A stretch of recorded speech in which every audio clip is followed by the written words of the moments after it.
Wankawan TV1. Assalamualaikum warahmatullahi wabarakatuh. Waalaikumsalam Sore warahmatullahi semua wabarakatuh. untuk rekan-rekan dan pemirsa Wiwatch, kita ketemu lagi hari ini di Jakarta. Ada Bang TB, Bang Taufik, dan Bang Buyung ini, senior-senior kita dari Wiwatch. Selamat sore, assalamualaikum Bang TB. Sore juga. Waalaikumsalam. Selamat sore, assalamualaikum. Begini Bang, dalam hari ini ramai sekali pembicaraan terakhir mengenai Jokowi, ya, presiden kita di akhir jabatan beliau ini mulai ngaco ngomongin kemana-mana. Proyek-proyek beliau ini berantakan semua Bang.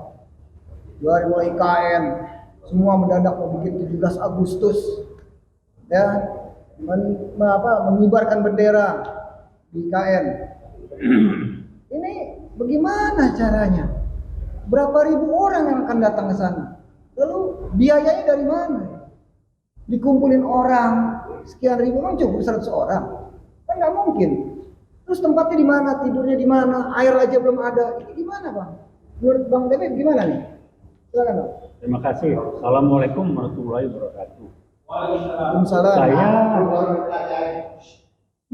memberikan masukan, kajian, pendapat, opini apapun namanya dari perspektif yang saya kuasai, yaitu perspektif sebagai eksekutif dalam mengelola, memutuskan suatu kegiatan atau proyek. Kedua, apa kaitannya dengan PKI Gaya Baru? Saya akan bikin dua. Yang pertama, saya mengatakan bahwa kapasitas yang namanya Jokowi sebagai presiden itu memang amat sangat terbatas sekali. Jadi, saya kenal betul beliau, kemampuan berpikir konseptualnya nggak ada. Jadi contoh, bikin proyek ini, bikin proyek, kemampuan konseptualnya nggak ada. Bikin proyek itu artinya apa? Apa konsekuensi kalau memutuskan bikin proyek? Konsekuensinya, anggarannya dari mana? Studi visibility bahwa itu akan jadi visible dan bermanfaat ada nggak ada. Jadi kemampuan berpikirnya reaktif, instan, dan tidak konseptual. Karena memang ya itulah kualitas kemampuan dia. Itu satu sisi. Tahu betul saya dia. Tapi menurut orangnya jago. Nah, yang kedua, ini bagian yang sengaja dibiarkan karena bagian dari upaya PKI Gaya Baru untuk merusak bangsa ini, memperlemah bangsa ini. Mikirnya sederhana. Bikin proyek, mikir nggak? Kan itu harus ada di APBN. Kalau tiba-tiba IKN nggak rencana anggaran proyek di APBN, udah ada studinya.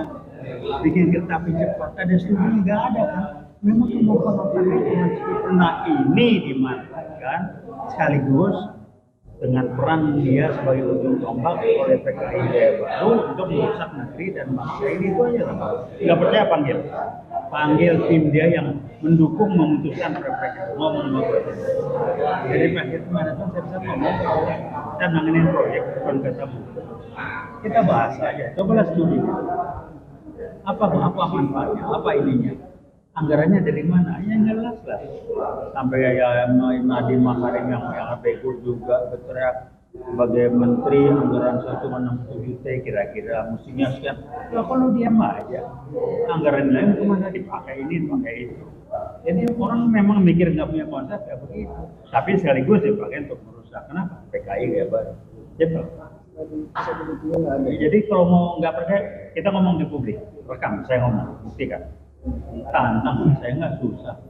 Cuma kuliah di UI, gua ngajar di UI, gua praktisi juga. Kita ngomong, saya ngomong apa yang dikerjain, bukan apa katamu. Kira-kira itu. Dan apa dulu? Iya. Saya mau nanya sama Abang juga nih. Ya. Mungkin kita harus juga Bang, biar jelas Bang. Ini secara politik kepemimpinan dia akhir-akhir ini bagaimana, secara sosial, secara keamanan, ekonomi.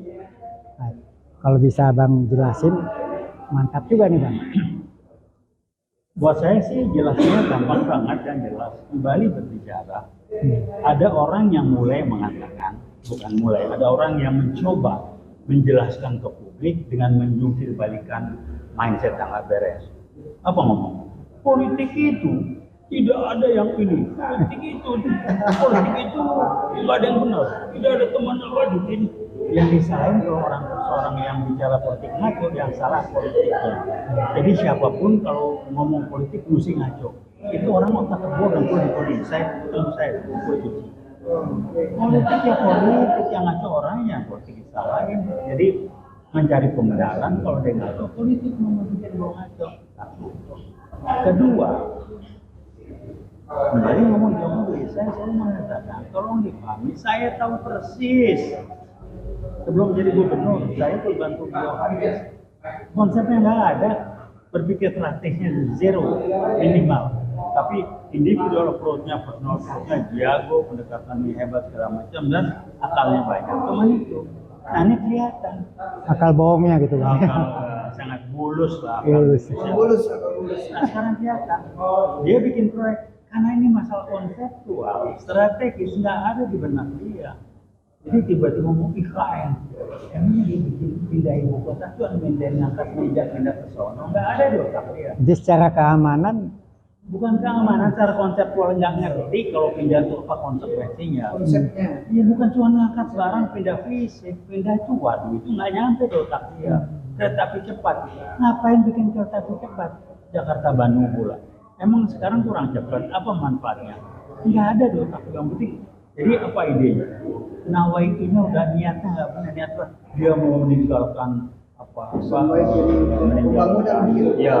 meninggalkan warisan selama dia jadi presiden membangun nggak masalah itu jadi problem. Kereta cepat berapa banyak duit yang hilang begitu aja, IKN berapa banyak, kan ada lagi yang kecil-kecil tapi buat serius.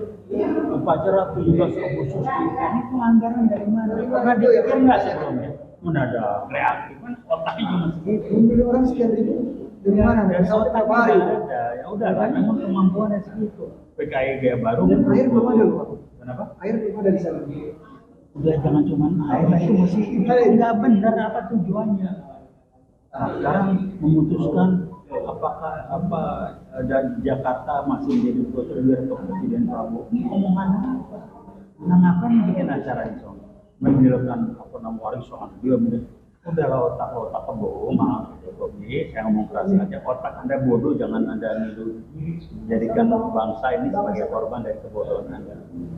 Saya bilang, saya tahu betul Anda setia. Terima kasih. Tapi serius ya, ini PKI baru bermain lah. Ya. Oke, terima kasih Kang Pepe, sambutannya sangat bagus sekali mengenai pandangan dari seorang Jokowi. Bodohan ya Kang. Bukan pembodohan, memang dia bodoh. Mau dia bodoh. Kalau pintar nggak begitu.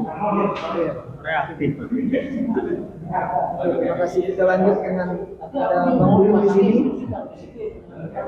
Dari pakar hukum nih, Bang Wil. Ya kan? Silakan Bang Wil. ya jadi kalau saya lihat Jokowi pada saat ini, dalam soal pembangunan, dalam soal apapun lah, memimpin negara ini nggak benar. Nggak punya visi misi, ya targetnya hanya buat pribadi. Saya bisa buat ini, tapi nggak mikirin dananya dari mana. Ya. Sampai sekarang pilkada anaknya digadang-gadang ini, gimana ya? Nah, itu lebih parah lagi. Mungkin Bang TB bisa lebih. Ada DKI. Itulah sebab orang kalau tidak cerdas, otaknya didengkul, bikin dia nggak berpikir orang lain, dia bohong aja, dia nggak sadar bahwa dia nggak tahu, dia nggak memahami bahwa bohong dia itu sudah berentet banyak dan orang sudah nggak anggap lagi namanya benar, orang nggak respect dia. Respect itu muncul lewat proses, rasa lewat proses. Proses apa? Proses bagaimana konsistensi dia dalam berperilaku dengan dasar nilai-nilai atau prinsip-prinsip yang bisa jadi andalan, kan nggak ada. Berbohong dan berbohong yang paling jelas dimulai dengan bohong besar-besaran resmi mengenai mobil SM itu sangat besar dan nggak ada permintaan maaf gini sorry nggak ada bukan nggak pernah, otaknya nggak nyampe.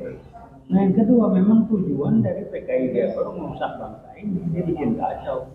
Ketiga, konsepnya nggak ada, orang nggak ngerti konsep, nggak berpikir keras. Tapi liku-liku, waduh boleh tidak jago dengan konsepnya kelebihan di situ. Itu kelebihannya Pak. Iya itulah jadi akal-akalan. Sekarang pemilihan presiden kemarin, KPU kan ngaco, tepu menipu. Dia ngangkat KPU siapa? Yang angkat Bawaslu siapa? Terus yang KKN itu kan bukan ya apa namanya yang nepotisme, nggak malu-malu. Jadi kalau buat saya nggak heran, jangankan nepotisme malu, bohong aja nggak malu. Jadi surat malunya belum nunggu. Ini potret. Jadi saya bilang kok begini ya.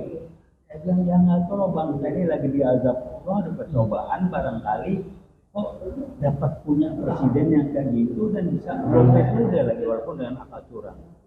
Kalau DPR ya lupain aja. Itu kalau di bahasa riset teman saya, PKI kayak baru itu sudah kudeta konstitusional. DPR tidak bisa berkutik karena kalau ngomong udah dibuka kasusnya terima duit.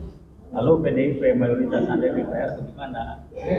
Ada rumor nih, silakan saya dikoreksi kalau begitu. Ibu Puan tidak bisa ngomong banyak karena kasus Sandra suaminya, kasus BTS katanya berapa triliun, nggak tahu saya.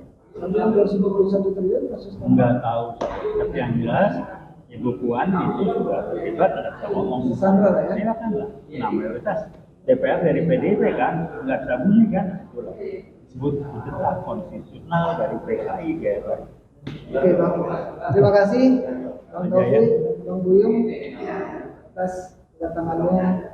Ini sangat terhormat sekali, kami merasa bangga bersama semua di sini dari Watch. Alhamdulillah, terima kasih pemirsa semua. Alhamdulillah kita telah dengarkan semua sama-sama ini tentang masalah Jokowi, IKN dan sebagainya. Kebohongan-kebohongan ini, hubungan pabrik dan sebagainya. Jadi kita tutup sekarang ini dengan mengucap bismillah. Alhamdulillah. Assalamualaikum warahmatullahi wabarakatuh. Waalaikumsalam warahmatullahi wabarakatuh. Oke, Bang, terima kasih banyak Bang ya. Siap. Terima kasih.